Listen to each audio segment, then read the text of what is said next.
Now this is exciting. There's a lot in store, right? Unity 4.0 is like a major release with so much good stuff in it. And like any good Unity release, it has a lot of sort of, different types of things. So there's really high-end stuff.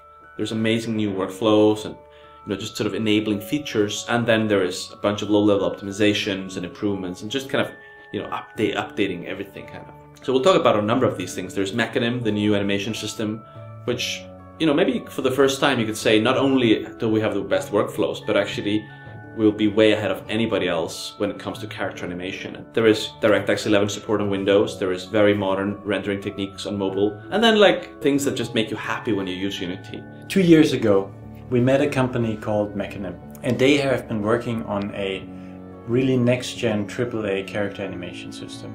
And when we looked at it, we were so impressed that we decided to just buy the company.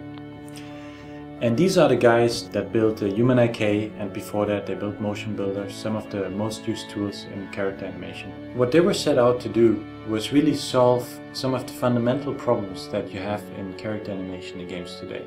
So one of the problems in character animation is that there is a lot of wasted work, where basically you animate one character and then you use similar animations and you want to animate a different character, but you can't share those animations. And this is because traditionally in character animation, animation is tied to a specific character.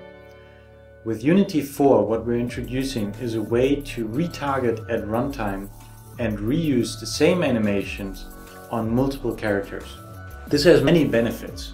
For one, it makes the animations much smaller because you can use the same animations on so many characters without having to have multiple animation clips in memory. But the real argument for runtime retargeting is that you can create your animation data once, and then you can create as many characters as you like, and you can create them in 3D Studio Max, in Maya, in Modo, or whichever artist tool you're using, and you can put them into Unity, and all your animations, your state machines, your blend tree will just work on all those characters.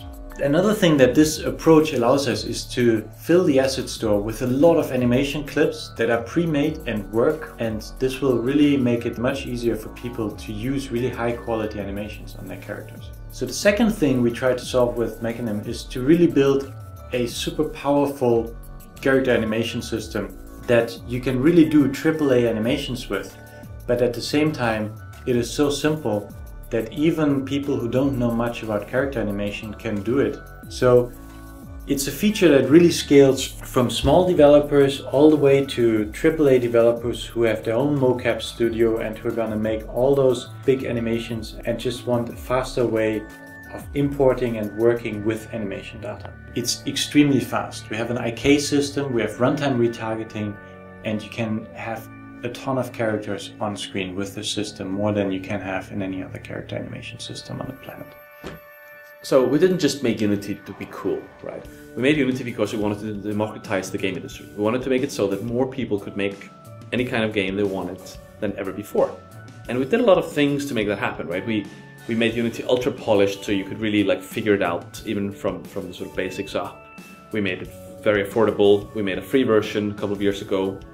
And this spring we gave away almost 200,000 copies of our mobile software, kind of for the sheer hell of it. So we're always looking for more ways to democratize game development, to make it possible for more people to be more successful with the wonderful games they build. And we actually have identified something we think is a big underexploited part of the market. So with Unity 4, we'll not just support all the platforms we already support, but also deploying to Linux.